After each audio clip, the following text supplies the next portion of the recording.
দুই দফা শক্তিশালী ভূমিকম্পে ধ্বংসস্তূপ এখন ভেনেজুয়েলার রাজধানী কারাকাস সহ বিভিন্ন এলাকা। কারাকাস ও উপকূলীয় শহর লা গুয়াইরায় ধসে পড়েছে শতাধিক ভবন। কংক্রিটের নিচ থেকে ভেসে আসছে আটকে পড়া মানুষদের আকুতি। ভেনেজুয়েলার স্বাস্থ্যমন্ত্রী জানিয়েছেন, ভূমিকম্পে সবচেয়ে ক্ষতিগ্রস্ত লা গুয়াইরা। কেবল সেখানেই ৭০,০০০-এর বেশি পরিবার সরাসরি ক্ষতিগ্রস্ত হয়েছে। নিখোঁজ আছেন অন্তত ১১,০০০ মানুষ। ধ্বংসস্তূপের নিচে আটকে পড়া জীবিতদের উদ্ধারে চলছে উদ্ধার তৎপরতা। হঠাৎ করেই সবকিছু এক পাশ থেকে অন্য পাশে দুলতে শুরু করলো। সেই কম্পন ছিল অত্যন্ত তীব্র, এমন কিছু আগে কখনো দেখিনি। দেয়ালগুলোতে ফাটল দেখা যেতে শুরু করলো। এটা ছিল ভয়াবহ।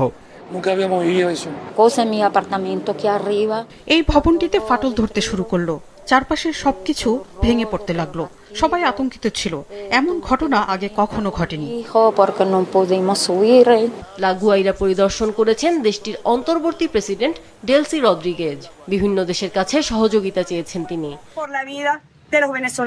বিপর্যয়ের কারণে দেশ জুড়ে জরুরি অবস্থা জারি রয়েছে। ভূমিকম্পে বিপর্যস্ত ভেনেজুয়েলাকে সহায়তার ঘোষণা দিয়েছেন মার্কিন প্রেসিডেন্ট ডোনাল্ড ট্রাম্প। এরই মধ্যে মার্কিন সেনারা পৌঁছেছেন দেশটিতে। We're going to, by the way, help them with their big. They had a tremendous earthquake last night that you read about, massive in Caracas. But we're going to help them out. ভেনেজুয়েলায় সহায়তার প্রস্তাব দিয়েছে Iran, Mexico, chilli থেকে শুরু করে বিভিন্ন দেশ। Amina Lucy, মাছরাঙা, news desk.